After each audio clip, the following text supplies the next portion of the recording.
Good morning students. आज के प्रमेय है कि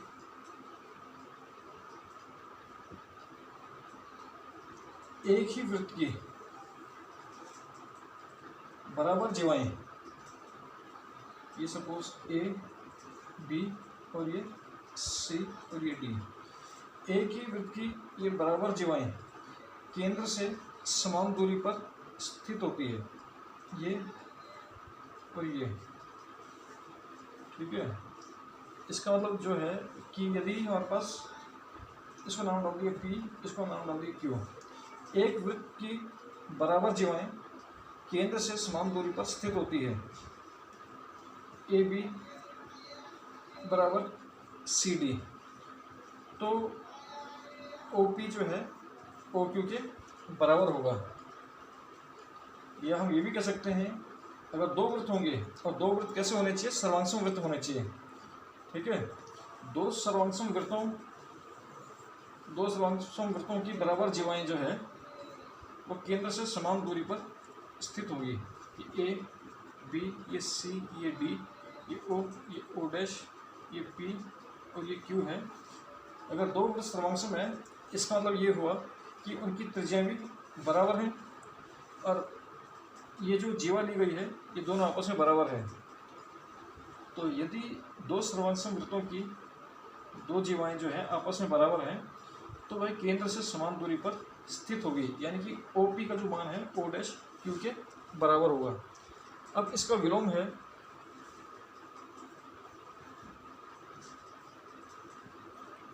यदि एक ही वृत्त के अंदर जो है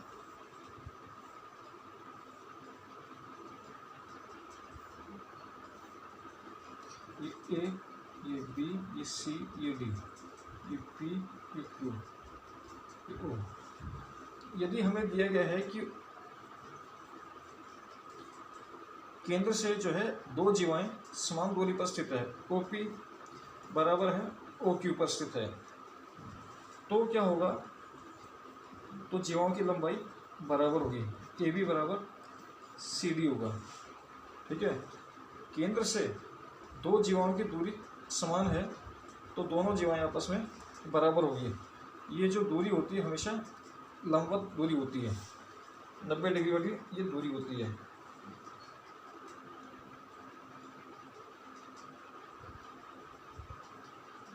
अब है अगली प्रश्नावली 10.2, प्रश्नावली 10.4।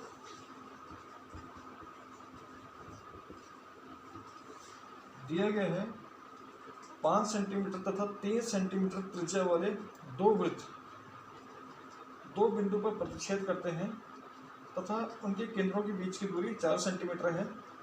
उभयनिष्ठ जीवा की लंबाई ज्ञात कीजिए।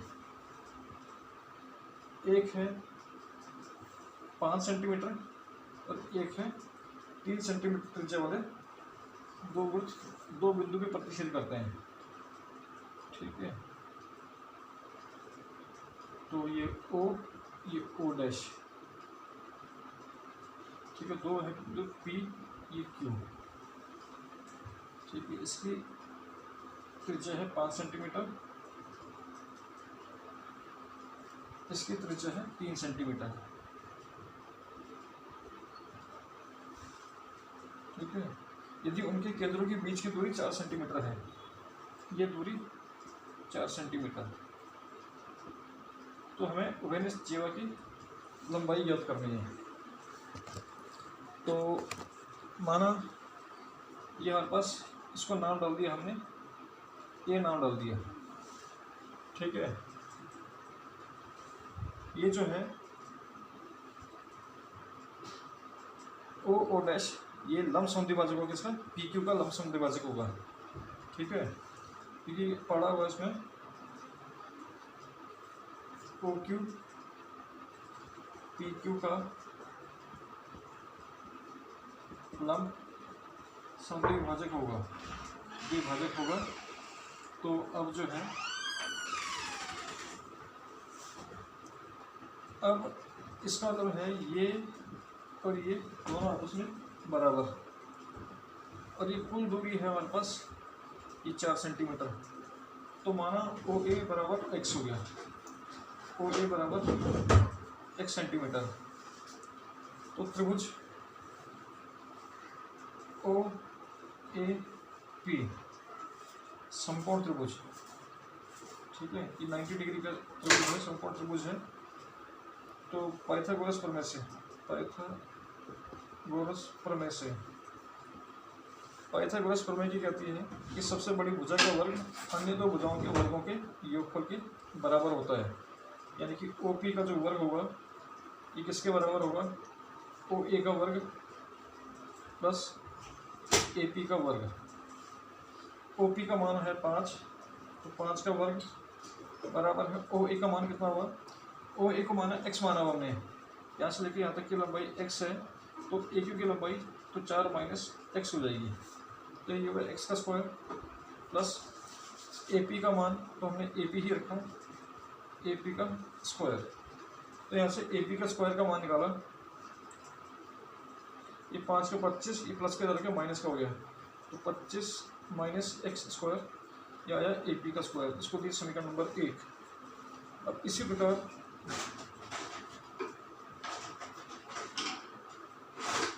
समकोण त्रिभुज ओ डैश ए पी में, ओ डैश ए पी में पाइथागोरस प्रमेय से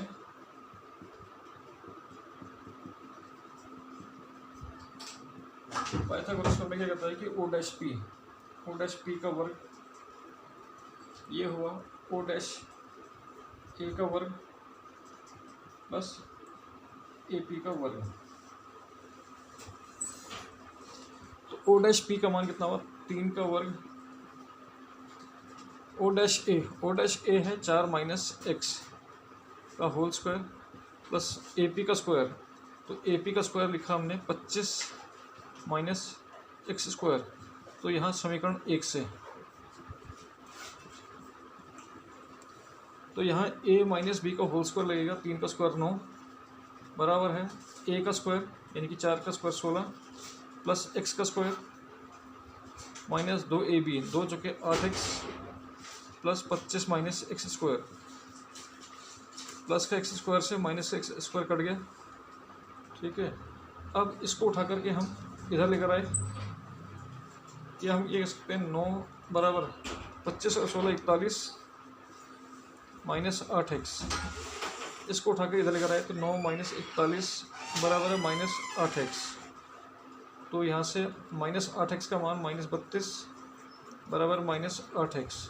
माइनस से माइनस कट गया तो x का मान निकालना है, तो 32/8, 8 एकम 8 चौका 32, तो x बराबर 4।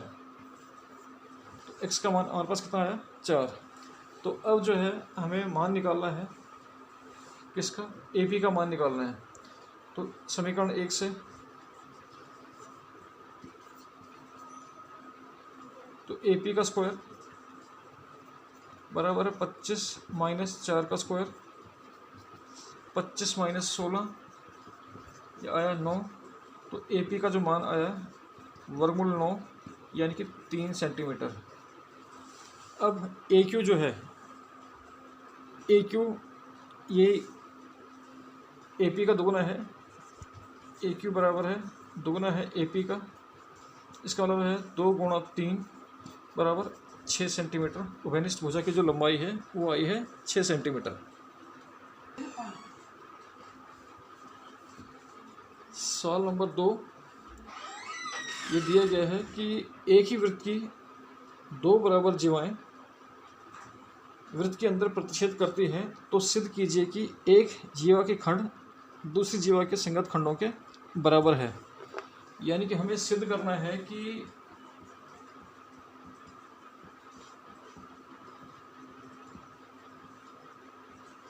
ए पी बराबर सी पी, ठीक है, ए पी बराबर सी पी और डी पी बराबर बी पी, डी पी बराबर बी पी हमें सिद्ध करना है। तो सबसे पहले उत्पत्ति, क्योंकि ए बी बराबर सी डी है, एक वृत्त की 2 जीवाएं बराबर है, वो केंद्र से समान दूरी पर स्थित होती है। तो ओ ई बराबर ओ एफ। ठीक है, कारण है एक ही वृत्त की दो समान जीवाएं, वृत्त की दो समान जीवाएं केंद्र से समान दूरी पर स्थित होती है।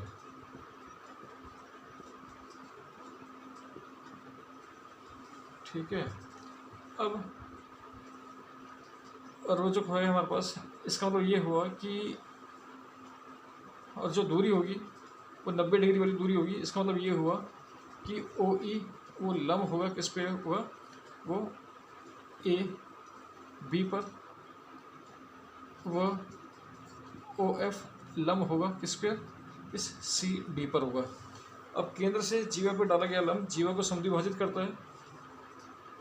अब केंद्र से जीवा पर डाला गया लंब जीवा को समद्विभाजित करता है।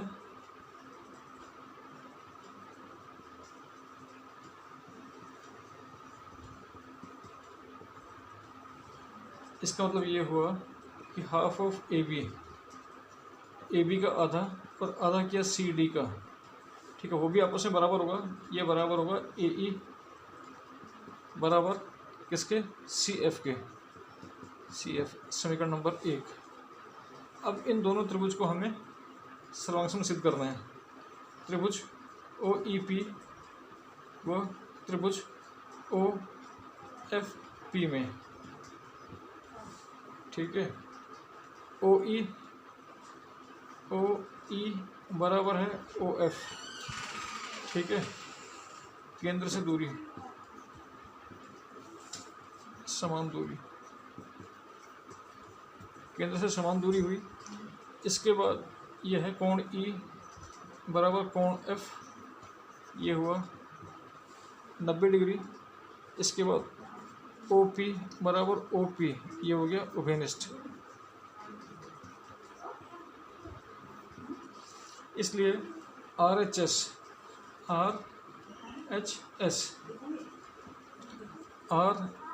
एस सर्वांग समता से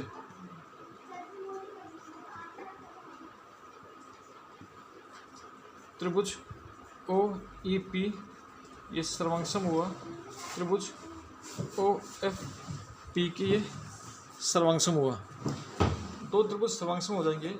इसका मतलब ये हुआ कि ई पी बराबर है एफ पी, समीकरण नंबर 2 ये हुआ सी पी सी टी से। ठीक है, इसके बाद समीकरण 1 व 2 को जोड़ने पर, 1 व 2 को जोड़ने पर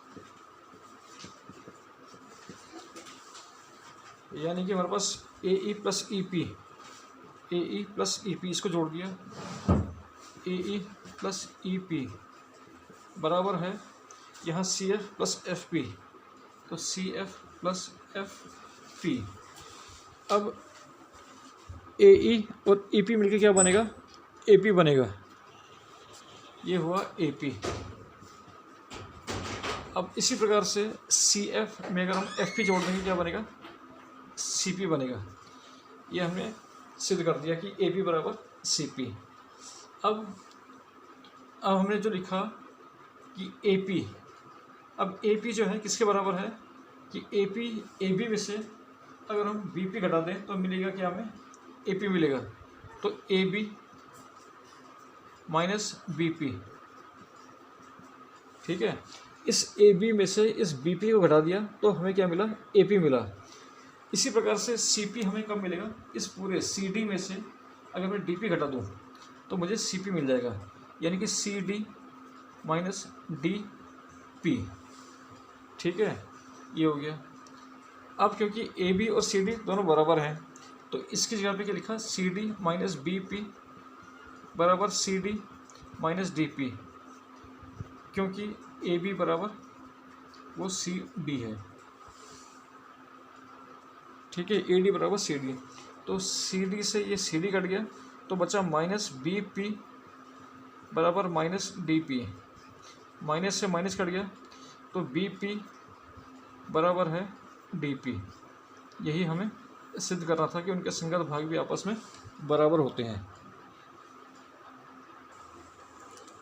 सवाल नंबर 3, यदि एक वृत्त की दो समान जीवाएं वृत्त के अंदर प्रतिच्छेद करें, ए बी और सी डी दो समान जीवाएं हैं, वृत्त के अंदर प्रतिच्छेद कर रही है, ये माना बिंदु पी पर प्रतिच्छेद कर रही है, तो सिद्ध कीजिए कि प्रतिच्छेद बिंदु को, ये प्रतिच्छेद बिंदु को केंद्र से मिलाने वाली रेखा जीवाओं से बराबर कोण अंतरित करती है। यानी कि ये केंद्र से मिलाने वाली जो रेखा है ये जीवाओं से बराबर कोण अंतरित करती है। एक ये कोण और ये कोण दोनों आपस में बराबर। तो सिद्ध करना है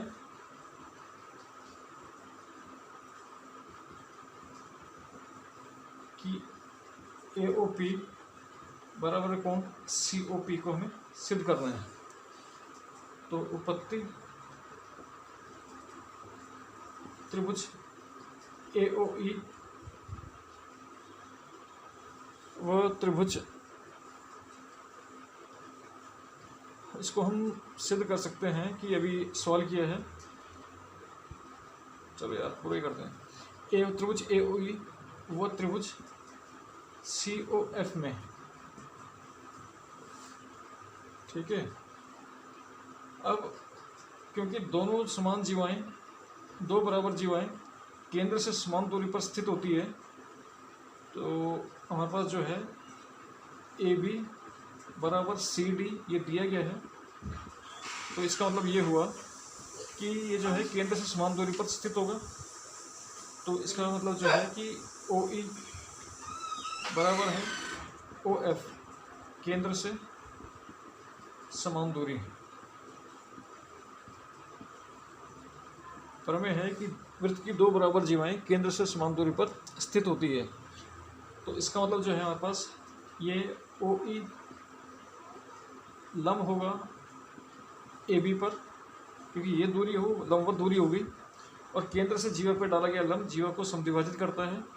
वह OF का जो मान है ये लंब हुआ किस पर, CD पर, क्योंकि केंद्र से, ठीक है, ये दिया हुआ। अब जो है क्योंकि जो दूरी होगी वो लंबवत होगी 90 डिग्री वाली।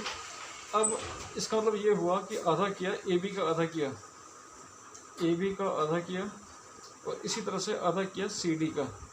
तो ये किसके बराबर हुआ, ये बराबर हुआ हमारे पास AE के, और ये किसके बराबर हुआ, CF के। ठीक है, क्योंकि E जो है मध्य बिंदु हो जाएगा। ठीक है, केंद्र से जीवा पर डाला गया, केंद्र से जीवा पर डाला गया लंब,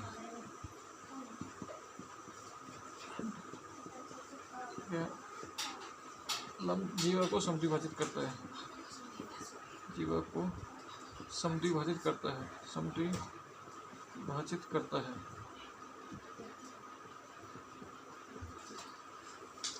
ठीक है, अब त्रिभुज AOE वो त्रिभुज COF में। ठीक है, OA बराबर है OC, ये हुआ एक ही वृत्त की त्रिज्या हुई।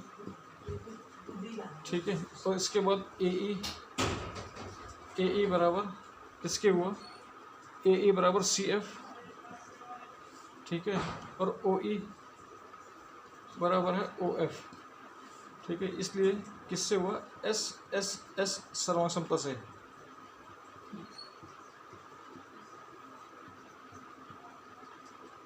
त्रिभुज AOE ये सर्वांगसम हुआ त्रिभुज COF के। दो त्रिभुज सर्वांगसम हो जाएंगे तो उनके संगत भाग भी बराबर हो जाएंगे। इसका मतलब कोण AOE ये बराबर हुआ कोण COF के, ये हुआ CPCT। ठीक है, इसके पश्चात त्रिभुज OEP और OFP में, त्रिभुज OEP व त्रिभुज OFP में। ठीक है, OE बराबर OF, OE बराबर OF। ठीक है, इसके बाद जो है कोण ई बराबर है कोण एफ, ये हुआ 90 डिग्री, ठीक है। और चाहे हम इस त्रिभुज में लेके चलें चाहे हम इस त्रिभुज में लेके चलें, ओपी दोनों में उभयनिष्ठ हुआ, तो ओपी बराबर ओपी, ये हुआ उभयनिष्ठ।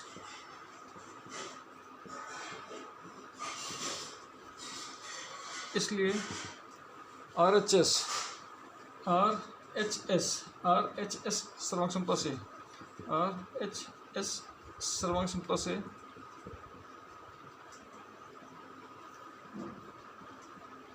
त्रिभुज OEP ये सर्वांगसम हुआ त्रिभुज OFP के, ठीक है। तो इसका मतलब ये हुआ कि कोण EOP बराबर है कोण FOP के बराबर हुआ, कारण है इसका CPCT। इसको दिया समीकरण नंबर 2। अब समीकरण 1 और 2 दोनों को जोड़ दिया, इसको दिया समीकरण नंबर 1। तो समीकरण 1 व 2 को जोड़ने पर यानी कि AOE प्लस कोण EOP बराबर है COF कोण COF प्लस कोण FOP। AOE में हमने EOP जोड़ दिया तो क्या बना, एंगल AOP, तो कोण AOP। इसी तरह से COF में हमने FOP जोड़ दिया तो क्या बना हमारे पास, कोण COP, कोण COP। ये हमें सिद्ध करना था।